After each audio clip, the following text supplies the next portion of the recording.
नमस्कार, हमारा छत्तीसगढ़ में आप सभी का स्वागत है। मैं हूं आपके साथ सृष्टि शुक्ला। खबरों से पहले नजर डालते हैं इस वक्त की सुर्खियों पर। केंद्र सरकार द्वारा प्रस्तावित विद्युत संशोधन बिल 2020 को लेकर सीएम ने लिखा पत्र में गरीब तबकों और किसानों के लिए अहितकारी बताया। कोरोना के बढ़ते संक्रमण को लेकर video conferencing CM Bhupesh Baghel ने स्वास्थ्य विभाग के अधिकारियों के साथ की बैठक। बलरामपुर अवैध निर्माण की सूचना पहुंची मंत्री रेणुका सिंह और विधायक बृहस्पति सिंह। अधिकारियों ने किया जवाब तलब।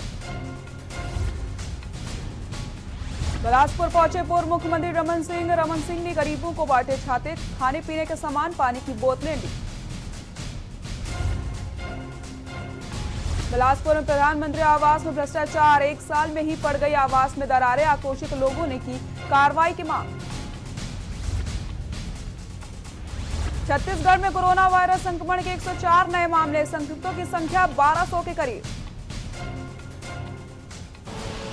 आप देख रहे हैं के न्यूज, खबरों का सारथी। रुक करते हैं खबरों का। कोरोना संकट काल के बीच चीन के साथ लद्दाख में जारी तनाव सरकार के लिए चिंता का विषय बन गया है। मुश्किल के इस वक्त में विपक्ष सड़कों पर उतरकर प्रदर्शन तो नहीं कर सकता, लेकिन सोशल मीडिया पर लगातार तीखे तेवर दिखाई दे रहे हैं। इसी बीच सोमवार को अंदाज़े बयां कुछ और ही रहा, जब देश के दिग्गज नेता शायराना अंदाज में एक दूसरे को घेरते हुए नजर आए। देखिए पूरी रिपोर्ट। सोशल मीडिया पर छिड़ा सियासी मुशायरा। राहुल से लेकर राजनाथ का शायराना अंदाज। राहुल के शेर से छिड़ा था सियासी मुशायरा। अब कांग्रेस ने राजनाथ पर किया शायराना तंज। गालिब तेरे नाम पर ऐसे चले शायरी के तीर।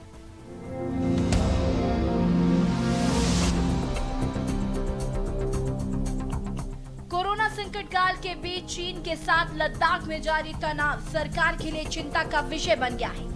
मुश्किल के इस वक्त में विपक्ष सड़कों पर उतरकर प्रदर्शन तो नहीं कर सकता, लेकिन सोशल मीडिया पर लगातार तीखे तेवर दिखाई पड़ रहे हैं। और इस बीच सोमवार को अंदाजे बयां कुछ और ही रहा, जब देश के दिग्गज नेता शायराना अंदाज में एक दूसरे को घेरते हुए दिखे। सुरजेवाला के राजनाथ सिंह से सवाल। सोशल मीडिया पर छिड़े सियासी मुशायरे में ताजा पेशकश कांग्रेस के मीडिया प्रभारी रणदीप सुरजेवाला की थी, जिन्होंने रक्षा मंत्री राजनाथ सिंह पर तीखे सवाल कुछ इस अंदाज में साधे। आदरणीय राजनाथ जी, सवाल पूछो तो सवाल पूछते हैं, हुकूमत वाले अब जुबान पूछते हैं। कुछ बाजुए ताकत तो आजमाइए जनाब, हम हिंदुस्तान हैं, लालाक का अंजाम पूछते हैं। सादर समस्त भारतवासी। दरअसल इसी शायराना लड़ाई की शुरुआत कांग्रेस नेता राहुल गांधी के ट्वीट से हुई थी, जहां उन्होंने मिर्जा गालिब के एक शेर को मौजूदा राजनीतिक हालातों के हिसाब से बनाया और गृह मंत्री को घेर लिया। राहुल ने लिखा था, सबको मालूम है सीमा की हकीकत, लेकिन दिल को खुश रखने को शाहियत से ख्याल अच्छा है। देश दुनिया के किस हिस्से में कितना है कोरोना का कहर, यहाँ क्लिक कर कर देखें। राहुल गांधी के इस ट्वीट का जवाब देश के रक्षा मंत्री राजनाथ सिंह ने दिया था। उन्होंने भी मिर्जा गालिब के एक शेर में कुछ बदलाव किया और राहुल गांधी को जवाब दिया, हाथ में दर्द हो तो दवा कीजिए, हाथ ही जब दर्द हो तो क्या कीजिए। सोशल मीडिया पर अपने ट्वीट्स के कारण सुर्खियों में रहने वाला छत्तीसगढ़ कांग्रेस का ट्विटर हैंडल भी इस लड़ाई में पीछे नहीं रहा। आईएनसी छत्तीसगढ़ ने ट्वीट में लिखा, सवालों की आंच हो तो हवा कीजिए, सवाल ही जब आंच हो तो कड़ी निंदा कीजिए। एक काबिल का ही शेर थोड़ा अलग अंदाज में है। सवालों की आंच हो तो हवा कीजिए और सवाल ही जब आंच हो तो कड़ी निंदा कीजिए। बहरहाल चीन के साथ लद्दाख में जारी तनाव सरकार के लिए चिंता का विषय बन गया है। तो वहीं सोमवार को अंदाजे बयां कुछ और ही रहा, जब देश के दिग्गज नेता शायराना अंदाज में एक दूसरे को घेरते हुए दिखे। स्पेशल डेस्क के न्यूज इंडिया। छत्तीसगढ़ के मुख्यमंत्री भूपेश बघेल ने केंद्र सरकार द्वारा प्रस्तावित विद्युत संशोधन बिल 2020 को समाज के गरीब तबकों और किसानों के लिए हितकारी बताया है। मुख्यमंत्री ने इस संबंध में केंद्रीय विद्युत राज्य मंत्री आर.के. सिंह को पत्र लिखकर संशोधन बिल को फिलहाल स्थगित रखने का आग्रह किया है। भूपेश बघेल ने केंद्रीय विद्युत मंत्रालय द्वारा तैयार किए गए संशोधन बिल को लागू करने से पहले सभी राज्य सरकारों से इस पर विचार विमर्श करने तथा समाज के गरीब तबकों एवं जन सामान्य के हितों को ध्यान में रखने की बात कही है। भूपेश बघेल ने केंद्रीय मंत्री को भेजे अपने पत्र में कहा है कि इस संशोधन बिल में क्रॉस सब्सिडी का प्रावधान किसानों और गरीबों के हित में नहीं है।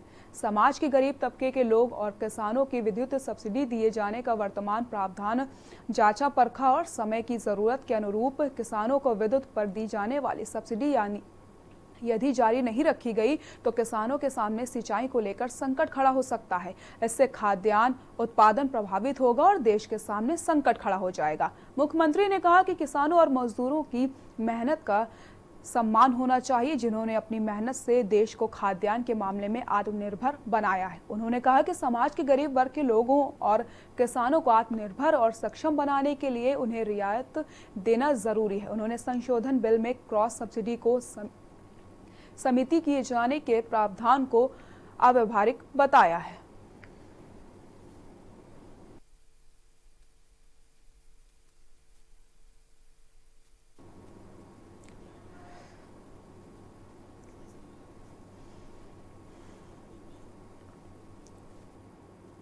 इन दिनों धमंतरी में रेत खदानों का काम जोरों से चल रहा है। जिले में लगभग 17 खदानों से लगातार रेत का खनन किया जा रहा है, जो सरकार द्वारा आवंटित की गई है। खदान संचालकों को पर्यावरण विभाग के गाइडलाइन का पालन करते हुए रेत उत्खनन करने की साफ तौर पर हिदायत दी गई। बावजूद इसके रेत खदानों में निर्देशों का पालन नहीं किया जा रहा। खदान में रेत लोडिंग के लिए मजदूरों का उपयोग किया जाना है। वहां रेत उत्खनन के लिए समय निर्धारित किया गया है, लेकिन जिले के कुछ रेत खदानों में नियमों को ताक पर रखकर चैन माउंटेन से दिन रात अंधाधुंध रेत उत्खनन का कार्य किया जा रहा है। ताजा मामला जिले के मनरौत रेत खदान का है, जहां मजदूर उपलब्ध होने के बावजूद विभागीय नियमों को ताक में रखकर 2 चैन माउंटेन से रेत का उत्खनन व परिवहन किया जा रहा है, जो जिला प्रशासन को चुनौती देने के बराबर हो गया है।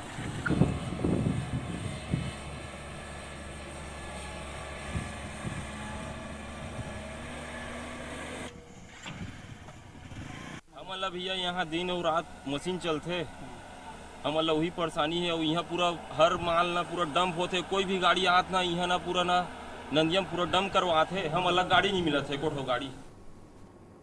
बिलासपुर के खनिज न्यास निधि को लेकर प्रभारी मंत्री ताम्रध्वज साहू ने वीडियो कॉन्फ्रेंसिंग के जरिए बैठक ली। इस बैठक में जनप्रतिनिधि अधिकारी के साथ मंथन हुआ। इस बैठक में 4 विधानसभाओं के विधायक और अधिकारी मौजूद रहे।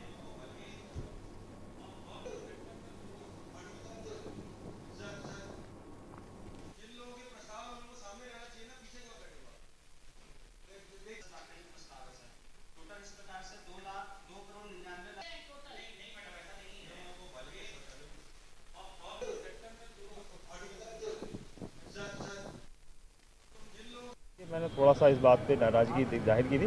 दूसरी नगर निगम में ये कहा था कि भाई उन्होंने 40 हैंडपम्प हम लोगों ने पैसा रखा था, तो उसको सब जगह डिस्ट्रीब्यूट कर दिया गया। अब 60 हैंडपम्प जो 1.5 करोड़ मांगे हैं वो केवल मोक्का और इधर सिरकंडा के, तो ऐसा नहीं, इसमें इक्वली डिस्ट्रीब्यूट होना चाहिए, क्योंकि पानी की समस्या, पानी की ज़रूरत, हैंडपम्प की ज़रूरत सब जगह आती है। फिर वही बात करने लगे थे, फिर उसका भी जवाब नहीं दे पाए। तो इस तरीके से क्या होता है, कुछ चीज़ें हैं, लेकिन फिर भी माननीय मंत्री जी ने और हम सभी ने सहमति दे दी है। करके प्रभारी मंत्री जी के द्वारा ये बैठक रखी गई है और इस बैठक में जो विषय आए हैं लगभग सर्वसम्मति से उसको पारित किया है। यहाँ पर मुझे लगता है कि ये जो पैसा गाँव में जाएंगे तो खर्चा होगी, क्योंकि न्यास मत की राशि की जो है ये खनिज की पैसा सरकार से तो कोई पैसा आ नहीं रही है और क्षेत्रों में सख्त पैसे की आवश्यकता है। इसलिए हम लोगों ने कहा कि जो भी आया है जैसा है उसको पारित करना चाहिए, ताकि पंचायतों में पैसा जाए, विभाग के पास पैसा जाए और कुछ ना कुछ काम वहाँ से हो सके। इसलिए इस प्रस्ताव को हम सब लोगों ने मिलकर के पारित। रायगढ़ के एनजेजी पावर ग्रिड के सभी कर्मचारियों द्वारा कलेक्ट्रेट में आकर कंपनी प्रबंधन के खिलाफ ज्ञापन सौंपकर अपनी शिकायत दर्ज करवाई गई। कोरोना वायरस के संक्रमण के कारण लॉकडाउन जारी है। केंद्र सरकार ने सभी उद्योगों को निर्देशित कर साफ कर दिया था कि लॉकडाउन में काम नहीं करने वाले या फिर काम में नहीं आने वाले कर्मचारियों को ना तो प्रबंधन हटा सकता है और ना ही उनकी सैलरी काटी जा सकती है। लेकिन जिले में कुछ ऐसे भी उद्योग हैं जहां इन नियमों की धज्जियां उड़ाई जा रही हैं।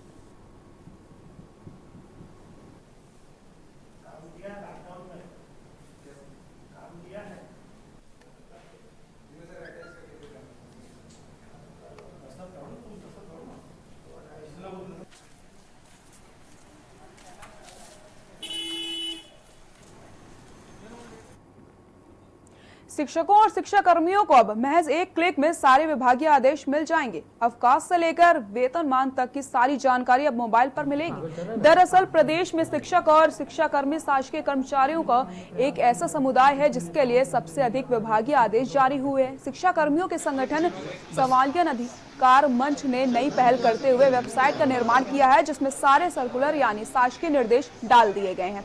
इस वेबसाइट का शुभारंभ कांग्रेस के अटल श्रीवास्तव के द्वारा किया गया है।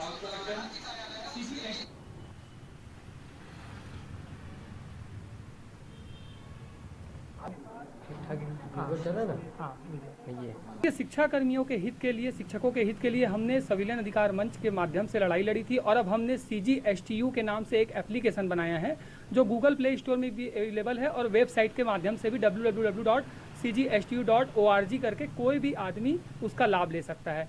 मोबाइल में एप्लीकेशन होने का फ़ायदा यह है कि जितने भी शासकीय आदेश हैं वह सब हमने इस वेबसाइट में डाले हैं। इसके अलावा क्वेश्चन आंसर के सेक्शन है, तो अब हमारे साथियों को कभी भी किसी भी प्रकार के आदेश के लिए भटकना नहीं पड़ेगा। वो एक क्लिक में अपने मोबाइल में तत्काल आदेश पा जाएंगे और उसको डाउनलोड करके उपयोग कर सकेंगे।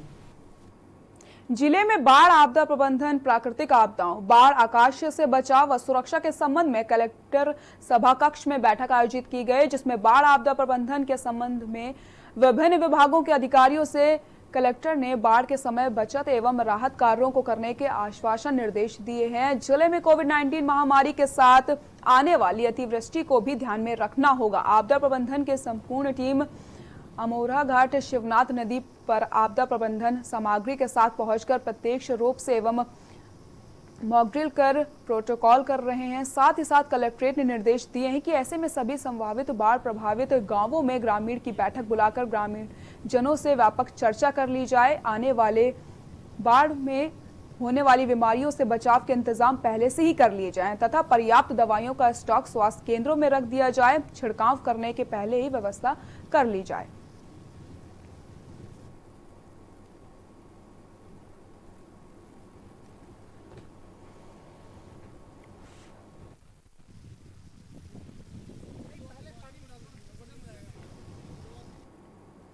कोरोना संक्रमण के चलते आर्थिक मार को झेल रहे, ऊपर से काम करने वाले बाद में पैसा नहीं मिल रहा है, वहीं बिना काम किए खाते में बकायदा पैसा आ रहा है। फर्जी हाजिरी के चलते ग्रामीण में आक्रोश देखने को मिला है। मामला ग्राम पंचायत भनबेड़ी में भूमि सुधार, तालाब गहरीकरण, डबरी व अन्य मनरेगा कार्य में है, जहां साल 2017 से 2020 तक मनरेगा कार्य में रोजगार सहायक एवं मेट के द्वारा फर्जी हाजिरी भरकर भारत सरकार को वित्तीय नुकसान पहुंचाया गया है।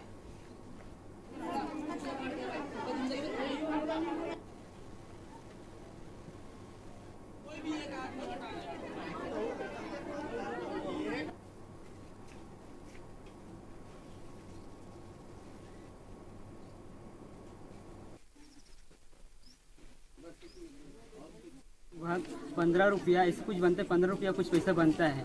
इसमें यानी कि मजदूरों को गहराई लगभग 4 इंच 5 इंच रहता है, इससे ज़्यादा नहीं रहता। इसके हिसाब से पेमेंट बनाया जाता है। इस बात का संज्ञान अभी मुझे आया है। सो ग्राम भेड़ी में अगर कोई ऐसा शिकायत हुई है जी, तो मैं इसकी जांच वहाँ करवाऊंगी जिला पंचायत से जी।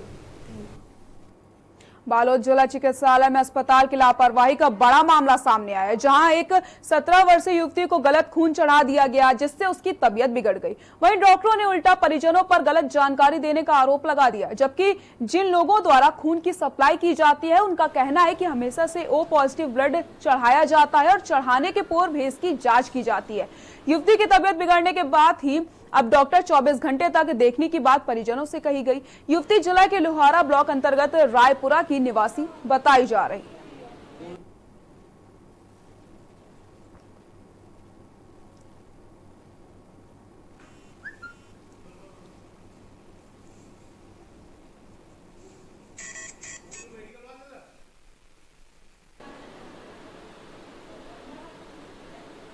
हाँ, इसकी शिकायत जब मिली मेरे को तो मैं शाम को करीब 7 बजे गया था, क्योंकि मेरा ऑफिस था 5 से 6:30 बजे तक। तो उसके बाद मैं गया था, तो उस समय जो स्थिति, उस धनेश्वरी नाम है, उसका 17 साल की है, रायपुरा की रहने वाली, डोनेलाल ब्लॉक। तो उनकी स्थिति स्टेबल थी। मैं ड्यूटी डॉक्टर द्वारा बताया गया, डॉक्टर साहू के द्वारा बताया गया कि चूँकि उनकी जो जितनी भी रिपोर्ट्स है इंडोर के रिकॉर्ड में, उनका ब्लड ग्रुप पैथोलॉजी रिपोर्ट में B पॉजिटिव RH पॉजिटिव बताया गया। 2 ml ब्लड गया था। उसके बाद उस लड़की में कोई रिएक्शन होना शुरू। हाँ, मेरी डॉक्टर से बात हुई थी, CMO साहब से बात हुई, तो CMO साहब ने फिर लाइनअप किया। फिर कोई डॉक्टर साहू साहब आए हुए थे, वो उन्होंने लाइनअप करके फिर सारा चीज़ क्लियर करके वो फर्स्ट सिम्टम्स जो भी उनकी मतलब प्रिकॉशंस होती है वो सारी चीज़ किए हैं। वो देख मोर बेटी के तबीयत खराब हो से, तो मतलब ब्लड है थोड़ा यार ही इसमें मारी ते है, मतलब कम ज़्यादा होगी से, तब वो नहीं एकदम महसूस तो लगा थे कि बोली से, तो हम हॉस्पिटल हन लोहारा हॉस्पिटल, तब वहाँ ला रिफर करके से तुरंत हम यहाँ आया। कोरबा में SCCL द्वारा गंदे पानी की सप्लाई की जा रही है, जिसे मजबूर होकर कॉलोनी के लोगों को पीना पड़ रहा है। इस कोरोना काल में गुरुदेवा कॉलोनी सिविल विभाग द्वारा जो पानी मुहैया कराया जा रहा है वो गंदा है। गुणवत्ता को लेकर जनता आक्रोशित है।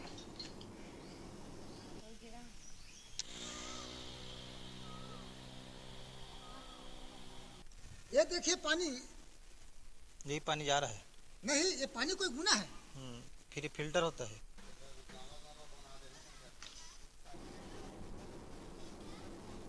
पंप चालू होकर मीडिया में जाएगा।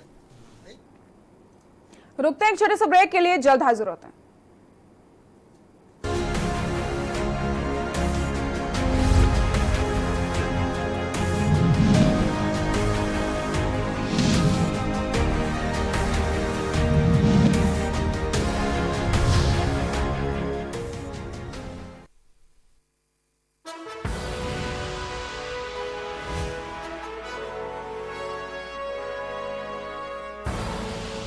आप देख रहे हैं के न्यूज, खबरों का सारथी। खुदी को आजमाया है तो ये अंदाज आया है, खुदी को आजमाया है तो ये अंदाज आया है। तुम में भी मैं हूं, शुद्ध प्लस पान मसाला।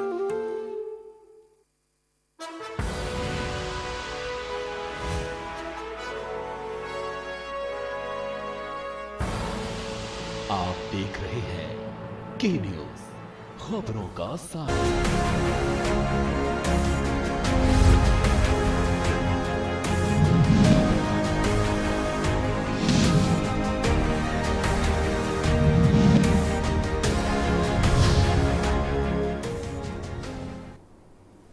ब्रेक के बाद एक बार फिर से आप सभी का स्वागत है। खबर बिलासपुर से, जहां 3 व्यापारियों से 10.5 लाख रुपए की ठगी का मामला सामने आया है। कृषि विज्ञान केंद्र व सहायता समूह में पार्टनर बनाने और नौकरी लगाने का झांसा देकर ठगी की वारदात को अंजाम दिया गया। पुलिस ने मामले में धोखाधड़ी का मुकदमा दर्ज कर लिया है।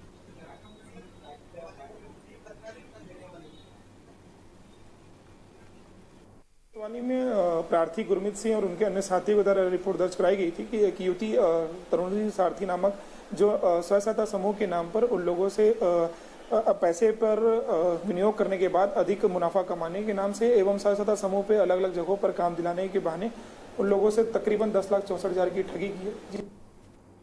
कोरिया में सब्जी कारोबारियों ने नगर पालिका के सामने धरना दिया। मार्केट में सब्जी ठेला लगाने से पुलिस और नगर पालिकाओं के कर्मचारियों के द्वारा बदसलूकी की जाती है, जिसके चलते सब्जी कारोबारियों में गुस्सा देखने को मिला है।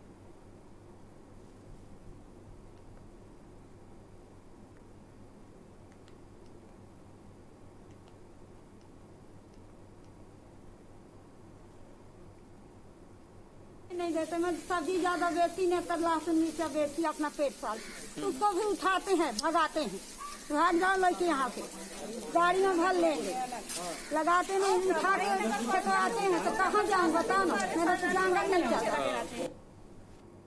बेमेतरा जिला के अंधियार खोर में दर्दनाक सड़क हादसे में मोटरसाइकिल सवार की मौत हो गई। बता दें कि घटना मंगलवार सुबह करीब 9 बजे की है, जब बेमेतरा की ओर से आ रही तेज रफ्तार सीमेंट से भरी ट्रक ने बाइक को टक्कर मार दी। हादसे में मोटरसाइकिल में पीछे बैठा युवक गंभीर रूप से घायल हो गया, जिसे जिला अस्पताल में भर्ती करवाया गया।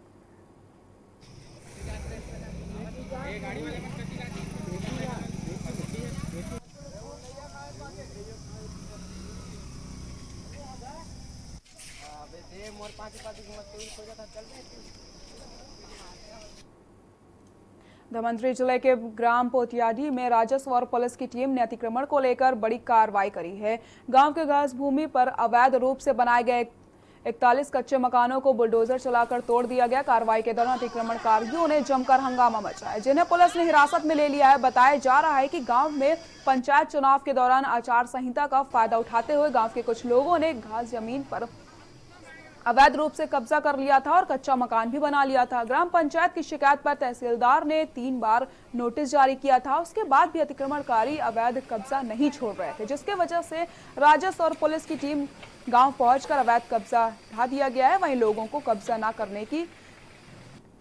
करने से समझाया भी गया है।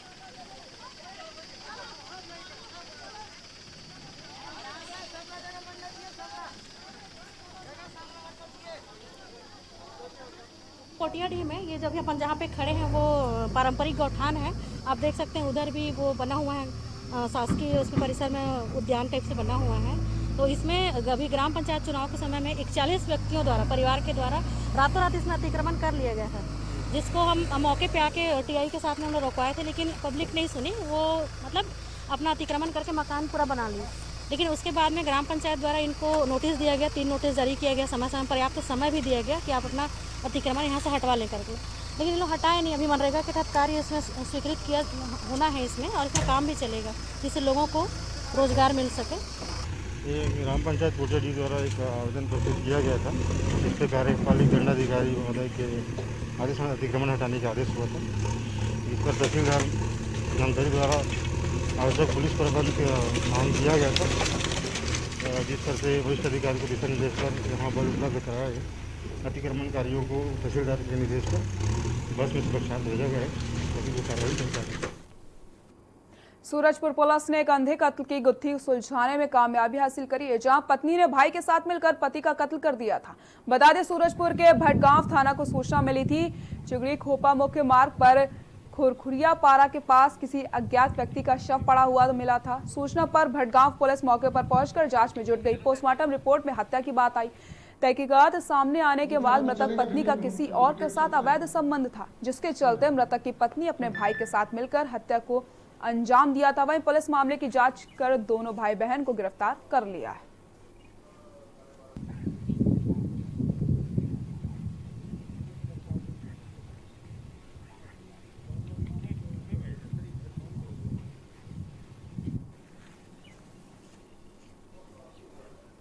मई को सुबह सूचना मिली थी कि जो चुनगढ़ी और खोपा रोड है, उसमें रोड में एक व्यक्ति का शव पड़ा हुआ है। सूचना पे भटगांव पुलिस, एफएसएल अधिकारी और पुलिस के वरिष्ठ अधिकारी मौके पर पहुंचे थे। उस व्यक्ति की पहचान भैयालाल साहू के रूप में हुई थी, जो कि भटगांव एससीसीएल में सर्विस करता था।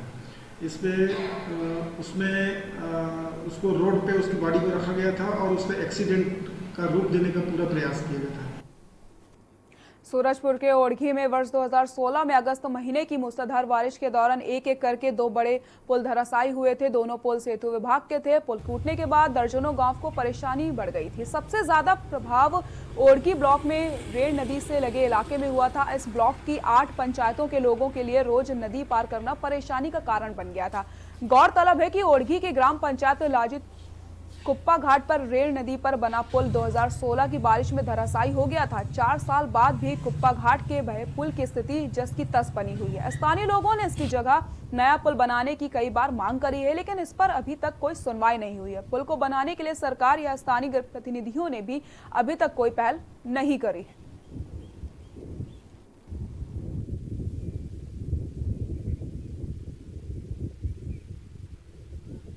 4-5 साल पहले बनना था और साल भर चला। इसके बाद दूसरे वर्ष में पानी बरसात में जैसे ही शुरू हुआ कि बह गया है पुल।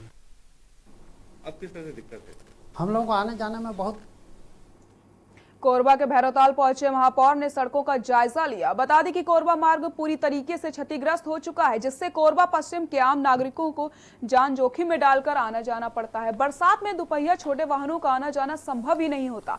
सुरती कुलदीप ने तत्काल सड़क निर्माण शुरू करने की मांग करी और तत्काल समतलीकरण करने की मांग भी करी है।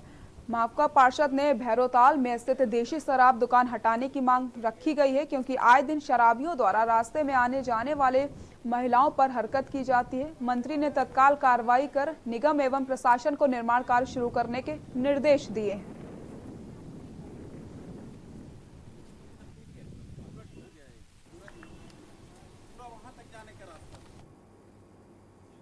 छत्तीसगढ़ के बुलेटिन में फिलहाल के लिए इतना ही। देखते रहिए के न्यूज इंडिया। नमस्कार।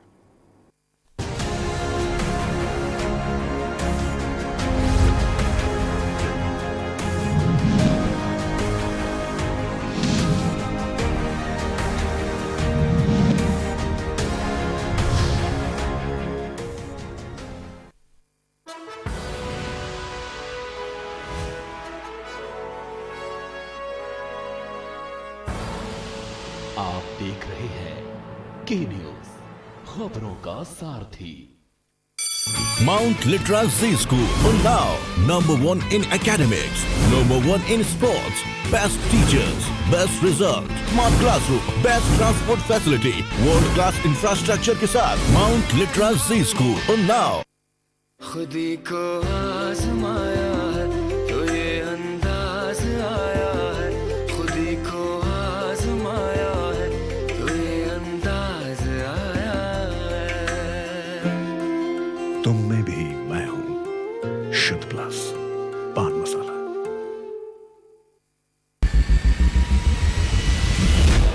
कोरोना संकट के पल पल की अपडेट आप तक पहुंच